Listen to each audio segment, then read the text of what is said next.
Hello दोस्तों, refix India के YouTube channel पे आपका फिर से स्वागत है। आज की वीडियो में हम बात करेंगे, हमारे पास यहाँ पर एक 40 इंची का सेट है जो कि हमारे पास एक एमआई का सेट है। इसके अंदर जो कंपनी ने पैनल यूज करा है वो इनोलेक्स कंपनी का पैनल है। तो सबसे पहले मैं आपको यहाँ पर पैनल का मॉडल नंबर दिखा देता हूँ। तो आप यहाँ पर अगर आप देखोगे तो ये आप मेरे पास देख सकते हैं। यहाँ पर ये जो पैनल कंपनी ने यूज करा है ये इसका एक इनोलेक्स कंपनी का पैनल है। और ये जो सेट है हमारे पास ये एमआई का 40 इंचेस का सेट है, जिसका ये मॉडल नंबर आपको यहाँ पर देखने के लिए मिल रहा है। दोस्तों इसमें जो प्रॉब्लम है, सबसे पहले मैं आपको यहाँ पर प्रॉब्लम दिखाऊंगा कि हमारे पास जो सेट है किस कंडीशन में हमें देखने के लिए मिल रहा है, जो कि हमारे पास एक किसी मैकेनिक से आया है। तो सबसे पहले यहाँ पर सेट को ऑन कर लेते हैं और ऑन करने के बाद यहाँ पर देखेंगे कि हमारे पास क्या कंडीशन मिलती है। तो जैसे यहाँ से पावर को लगाए, यहाँ पर आप देख सकते हो इंडिकेटर आया। इंडिकेटर आने के बाद यहाँ पर सबसे पहले हम क्या काम करेंगे, बटन को ऑन करेंगे और यहाँ से जैसे हमारा सेट ऑन हुआ, ऑन होने के बाद यहाँ पर पिक्चर की कंडीशन देखेंगे सबसे पहले दोस्तों। तो अभी आप देखोगे तो यहाँ पर अभी हमारे पास जो पैनल है ये नो पिक्चर की कंडीशन में हमें देखने के लिए मिल रहा है। यानी कि इसमें अगर आप देखोगे तो यहाँ पर बैकलाइट हमारी ऑन हो चुकी है, लेकिन अभी इसमें कोई भी ग्राफिक नहीं बन रहा है, यानी कि अभी हमारे पास ब्लैंक कंडीशन में है। तो इस कंडीशन में अगर आपके पास पैनल आता है और आपको रिपेयर करने में प्रॉब्लम आती है और आप अपने आप को अपडेट करना चाहते हो तो ऊपर दिए गए आई बटन पर क्लिक करेंगे, जिससे आपको ट्रेनिंग की सारी इन्फॉर्मेशन मिल जाएगी। तो आइए इस वीडियो को स्टार्ट करते हैं। सबसे पहले मैं आपको बताता हूँ, जब भी आपके पास इस तरीके से पैनल आता है और इस पैनल को आपको चेक करना है तो आप कहाँ से स्टार्टिंग कर सकते हो, क्योंकि बहुत सारे टेक्नीशियन भाइयों को प्रॉब्लम आती है कि इसको चेक कैसे करना है, पैनल की वोल्टेज कहाँ पर बनती है, कितनी बनती है, कहाँ कितनी कैसे बननी चाहिए। तो ये सारी चीजें मैं आपको बताता हूँ। सबसे पहले यहाँ पर मल्टीमीटर को रखना है आपको डीसी वोल्ट की रेंज पे। मल्टीमीटर को डीसी वोल्ट की रेंज पे रखने के बाद आपको यहाँ पर सारी बेसिक वोल्टेज चेक करनी है। अब यहाँ पर जितनी भी आपकी बेसिक वोल्टेज होती है वो सारी आपको चेक करनी है वन बाय। यहाँ पर मैंने मल्टीमीटर को लगा लिया ग्राउंड से और यहाँ पर चेक करूंगा 12 वोल्ट। तभी आप देखोगे जो मेरा पास फ्यूज है, फ्यूज पे मुझे 12 वोल्ट की सप्लाई बिल्कुल परफेक्ट तरीके से देखने के लिए मिल रही है। अब ये 12 वोल्ट आने के बाद दोस्तों ये फ्यूज के आउटपुट से निकलती है। तो आउटपुट से निकलने के बाद सीधा जाते हैं हमारे इस डीसी टू डीसी सेक्शन में। तो अगर आप यहाँ पर देखोगे हमारी डीसी टू डीसी आईसी है और यहाँ पर देखोगे तो ये रोम आईसी है, और इसके बगल में अगर आप देखोगे तो यहाँ पर हमारे पास जो आईसी कंपनी ने यूज करी है ये इनोलेक्स कंपनी की आईसी है।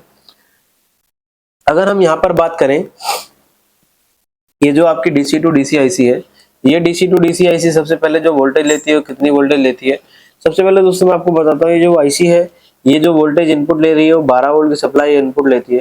तो जो ये 12 वोल्ट की सप्लाई जब ये इनपुट लेती है तो यहाँ पर ये अलग अलग वोल्टेज बनाने का काम करती है। तो सबसे पहले अगर हम इसमें देखते हैं तो इसमें जो वोल्टेज बनती है हमारी 3.3 वोल्ट बनती है। इस कॉइल पे अगर मैं चेक करता हूँ तो आप देख सकते हैं यहाँ पर मुझे 3 वोल्ट की सप्लाई बिल्कुल परफेक्ट तरीके से देखने के लिए मिल रही है। अब ये 3 वोल्ट बनने के बाद दोस्तों यहाँ पर अगर आप देखोगे तो यहाँ पर एक टेस्टिंग पॉइंट भी है 3.3 वोल्ट, जिसपे हमारा मेंशन है, कंपनी ने मेंशन कर रखा है, जिसमें हमें 3 वोल्ट की सप्लाई यहाँ पर प्रॉपर तरीके से मिल रही है। अब दोस्तों यहाँ पर ये वोल्टेज बनने के बाद ये जाती है हमारी रोम आईसी की पिन नंबर 8 पे। रोम आईसी की पिन नंबर 8 पे अगर मैं चेक करता हूँ तो आप देख सकते हैं यहाँ पर 3.3 वोल्ट बिल्कुल परफेक्ट तरीके से। और इसके साथ ही साथ हमारी इस टीकॉन आईसी को भी 3 वोल्ट की सप्लाई जाती है। तो यहाँ पर 3 वोल्ट टीकॉन आईसी को भी हमारे परफेक्ट तरीके से मिल रहे हैं। अब ये सारी वोल्टेजेस मिलने के बाद दोस्तों होता क्या है कि ये जो आपकी डीसी टू डीसी आईसी है, इस डीसी टू डीसी आईसी को एक इनेबल वोल्टेज आता है। और ये इनेबल वोल्टेज कौन देता है, ये इनेबल वोल्टेज देती है आपकी टीकॉन आईसी। टीकॉन आईसी जैसे ही यहाँ से आपके एक इनेबल वोल्टेज इसको आउटपुट करती है, तो यहाँ से जैसे ये इसको आउटपुट करती है तो आउटपुट करने से क्या होता है कि ये आपकी डीसी टू डीसी आईसी जो होती है सबसे पहले एक वोल्टेज बनाती है जिसको हम बोलते हैं एवीडीटी। तो एवीडीटी अगर हम वोल्टेज यहाँ पर चेक करेंगे दोस्तों तो यहाँ पर आप देखोगे एक बूस्ट कॉइल है जिसके इनपुट पे अगर हम देखेंगे तो यहाँ पर हमें 12 वोल्ट की सप्लाई मिलेगी। डायोड के एनोड पे अगर चेक करूंगा तो यहाँ पर भी मुझे 12 वोल्ट की सप्लाई मिलती है। अगर यही चीज अगर कैथोड पे चेक करूंगा तो मुझे बूस्ट वोल्ट की सप्लाई मिलनी चाहिए। तभी आप देखोगे यहाँ पर जो मुझे वोल्टेज मिल रही है वो यहाँ पर 17 वोल्ट की सप्लाई बिल्कुल परफेक्ट तरीके से देखने के लिए मिल रही है। और अगर ये 17 वोल्ट की सप्लाई यहाँ पर बिल्कुल परफेक्ट तरीके से देखने के लिए मिल रही है, यानी कि अभी हमारा जो एवीडीटी का बूस्ट सर्किट है वो काम कर रहा है। अब अगर हमारा बूस्ट सर्किट काम कर रहा है यहाँ पर परफेक्ट तरीके से, तो इसके बाद हमारी कुछ अलग अलग वोल्टेज बनती है, जैसे वीजीएच, वीजीएलएच, एवीडीटी, वीकॉम, ये सारी वोल्टेजेस बनती है। तो दोस्तों मैं आपको बताता हूँ, ये जो पैनल है हमारे पास ये एक नॉन जीआईपी पैनल है। नॉन जीआईपी पैनल का मतलब होता है इस पैनल के अंदर गेट कॉफ हमें देखने के लिए मिलेगी, क्योंकि इसमें अगर आप देखोगे तो ये जो हमारे पास पीसीबी है, इस पीसीबी के अंदर कोई भी यहाँ पर अभी लेवल शिफ्टर हमें देखने के लिए नहीं मिल रही है। अगर लेवल शिफ्टर हमें देखने के लिए नहीं मिल रही है तो यहाँ पर इसका मतलब है कि ये जो पैनल है हमारा ये नॉन जीआईपी पैनल है, जिस पैनल के अंदर गेट कॉफ होती है।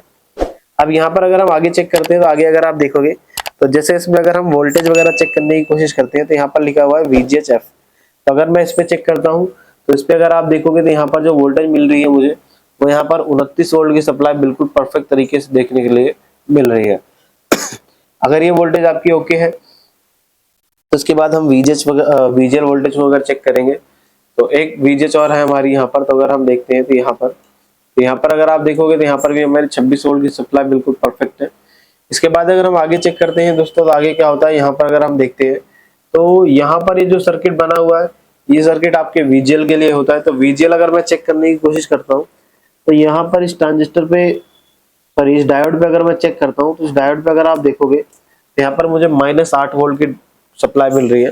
यानी कि यहाँ पर अभी जो हमारा पैनल है, इस पैनल के अंदर हमारी VGL और VGH AVDD ये सारी वोल्टेज बन रही है। अगर आपके पैनल में भी सारी वोल्टेज बन रही है और आपका पैनल लो पिक्चर की कंडीशन में है तो इस कंडीशन में दोस्तों आपको सबसे पहले यहाँ पर जो आपकी टिकोन आईसी है, इस टिकोन आईसी की सभी इंपेडेंस वैल्यू को चेक करना पड़ेगा कि आपकी सारी इंपेडेंस वैल्यू ओके है या नहीं। तो यहाँ पर सबसे पहले हम सेट को क्या करेंगे, यहाँ से बंद कर लेंगे। बंद करने के बाद आपको क्या काम करना है, इस कनेक्टर को यहाँ से डिस्कनेक्ट कर देना है कुछ इस तरीके से, और मल्टीमीटर को सेट करना है आपको डायोड की रेंज पे। तो यहाँ पर मैंने डायोड की रेंज पे सेट करा। अब आपको करना क्या है, यहाँ से रेड वायर जो है आपकी रेड वायर को लगाना है ग्राउंड पे। तो रेड वायर को मैं लगा लेता हूँ यहाँ पर ग्राउंड से कुछ इस तरीके से, और यहाँ पर जितने भी आपके आउटपुट के डायोड लगे हैं इन सभी के पेयर्स पे आपको रीडिंग को चेक करना है। तो यहाँ पर अगर मैं चेक करता हूँ तो आप देखो यहाँ पर जो रीडिंग है 632 आ रही है। दूसरे पे चेक करता हूँ तो यहाँ पर अगर मैं देखूंगा तो यहाँ पर 580 के अराउंड रीडिंग है, यहाँ पर भी 637 रीडिंग है। फिर इसके आगे अगर चेक करता हूँ तो यहाँ पर भी 636 के अराउंड रीडिंग है।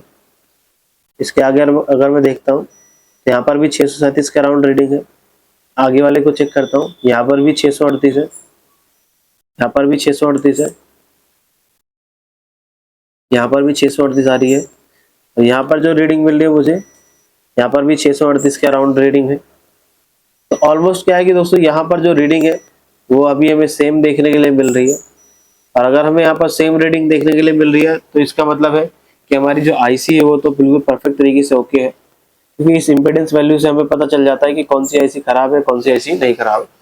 तो यहाँ पर जैसे अभी हमने चेक करा, अब हम यहाँ पर कुछ रेजिस्टेंस इसके पास लगे होते हैं टिकोन आईसी के पास, तो उन रेजिस्टेंस को चेक करना होता है।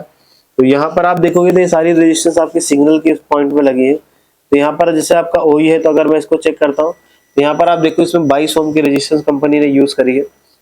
दूसरी अगर चेक करूंगा तो यहाँ पर दूसरी रेजिस्टेंस में मुझे 22 ओम की रेजिस्टेंस देखने के लिए मिल रही है। अगर तीसरी रेजिस्टेंस चेक करता हूँ तो यहाँ पर देखोगे तो ये रेजिस्टेंस भी हमें यहाँ से जो वैल्यू मिल रही है 22 ओम की रेजिस्टेंस मिल रही है। फिर आगे अगर हम चेक करते हैं तो यहाँ पर भी मुझे 22 ओम की रेजिस्टेंस परफेक्ट तरीके से देखने के लिए मिल रही है। इसके बाद अगर हम आगे यहाँ पर चेक करते हैं, एक रेजिस्टेंस और है हमारी यहाँ, तो इस पे अगर आप देखोगे तो इस पे जो वैल्यू है वो यहाँ पर 22 ओम्स की रेजिस्टेंस है। इसके आगे अगर नेक्स्ट चेक करता हूँ तो यहाँ पर अभी अगर आप देखोगे तो यहाँ पर मुझे कोई रेजिस्टेंस की वैल्यू नहीं मिल रही। अब यहाँ पर अगर कोई रेजिस्टेंस की वैल्यू हमें नहीं मिल रही तो इसको हम सेट करेंगे किसमें, किलो ओम्स और मेगा ओम्स पे अगर सेट करते हैं। तो यहाँ पर अगर मैं चेक करता हूँ, अभी आप देखोगे दोस्तों इसकी जो वैल्यू हमें कितना दिखाई दे रहा है, 4 पॉइंट कुछ मेगा ओम्स यहाँ पर वैल्यू आ रही है। दूसरी साइड से एक बार चेंज करके चेक करता हूँ तो यहाँ से अगर आप देखोगे तो यहाँ से भी हमारी वैल्यू कुछ अलग हमें देखने के लिए मिल रही है। अब हमें यहाँ पर अगर अलग वैल्यू देखने के लिए मिल रही है तो सबसे पहले अभी इस रेजिस्टेंस को हम रिप्लेस करेंगे। तो किसी भी हम 22 ओम के रेजिस्टेंस से इसको हम रिप्लेस कर सकते हैं, और 22 ओम के रेजिस्टेंस से रिप्लेस करने के लिए जरूरी नहीं है कि आपके पास पीसीबी सेम हो। तो यहाँ पर हमारे पास एक इनोलेक्स की दूसरी पीसीबी है जो कि 40 इंची की ही पैनल की है। तो यहाँ पर आप देखोगे तो इसमें कुछ रेजिस्टेंस यहाँ पर कंपनी ने मेंशन कर रखी है। तो यहाँ पर अगर मैं चेक करता हूँ तो यहाँ पर आप देखोगे मुझे 22 ओम के रेजिस्टेंस यहाँ पर मिल रही है। तो इस रेजिस्टेंस को इस रेजिस्टेंस के साथ एक बार रिप्लेस करते हैं, और रिप्लेस करने के बाद देखेंगे कि हमारा जो पैनल इसकी क्या कंडीशन हमें देखने के लिए मिल रही है। क्योंकि एक सीक्वेंस से अगर आप किसी भी पैनल को चेक करते हो दोस्तों तो फॉल्ट को डायग्नोस करना बहुत ही आसान हो जाता है। अगर आप किस सीक्वेंस से चेक नहीं करोगे पैनल को, जल्दीबाजी में चेक करोगे तो पैनल को डायग्नोस करना और पैनल के फॉल्ट को पकड़ना वो थोड़ा सा मुश्किल हो जाता है। तो सबसे पहले यहाँ पर अभी हम क्या करेंगे, इसको यहाँ पर रिप्लेस करेंगे रेजिस्टेंस को। और जब भी आप रेजिस्टेंस को रिप्लेस करते हो तो आपके पास हैंड स्केल प्रॉपर तरीके से होनी चाहिए। अगर आपके पास हैंड स्केल प्रॉपर तरीके से नहीं है तो प्रॉब्लम हो सकती है, क्योंकि कंपोनेंट आप कोई और सा निकालोगे निकलेगा कोई और। तो इस केस में आपकी हैंड स्केल थोड़ी सी इंपॉर्टेंट है। तो यहाँ पर सबसे पहले इस रेजिस्टेंस को मैं रिमूव कर लेता हूँ यहाँ से, और इस तरीके से यहाँ से आप देखोगे तो रेजिस्टेंस मैंने यहाँ से इसको रिमूव कर लिया और रेजिस्टेंस यहाँ रख दिया। इसके बाद यहाँ से इस पीसीबी से रेजिस्टेंस को रिमूव करूंगा जो हमारी ओके रेजिस्टेंस है। तो यहाँ से रिमूव करके इस पॉइंट पे लगा दूंगा मैं इसको परफेक्ट तरीके से, कुछ इस तरीके से। अभी आप देखोगे तो मेरी जो रेजिस्टेंस है बिल्कुल परफेक्ट तरीके से लग गई है। रेजिस्टेंस लगाने के बाद दोस्तों यहाँ पर क्या काम करना है आपको, सबसे पहले यहाँ पर आपको क्लीनिंग करनी है। तो यहाँ पर एक क्लॉथ लेते हैं और उसको हम साफ करते हैं। इसको साफ करने के लिए थोड़ा सा क्लॉथ हम इस तरीके से फोल्ड करके इसको रख सकते हैं और यहाँ से इसको हम ऐसे साफ कर सकते हैं ऐसे। तो साफ करने के बाद एक बार हम वापस से वैल्यू चेक करेंगे। उसको यहाँ से देखते हैं कि हमारे पास क्या वैल्यू हमें देखने के लिए मिल रही है। तो यहाँ पर कई बार सर्किट में अलग वैल्यू दिखाता है। तो यहाँ पर अगर मैं चेक करता हूँ इसको, तो अभी आप इसकी वैल्यू अगर आप देखोगे तो 22 ओम की वैल्यू हमें बिल्कुल परफेक्ट तरीके से मिल रही है। अगर यहाँ पर 22 ओम्स की वैल्यू मिल रही है तो एक बार यहाँ पर पहले हम सेट को ऑन करके देखेंगे। तो सेट को ऑन करने पे देखेंगे क्या कंडीशन हमें देखने के लिए मिलती है इस पैनल की। तो सेट को यहाँ से ऑन कर लेते हैं सबसे पहले। तो यहाँ से सेट को ऑन करेंगे और यहाँ पर इसको एलवीडीएस पर लगा के रखेंगे।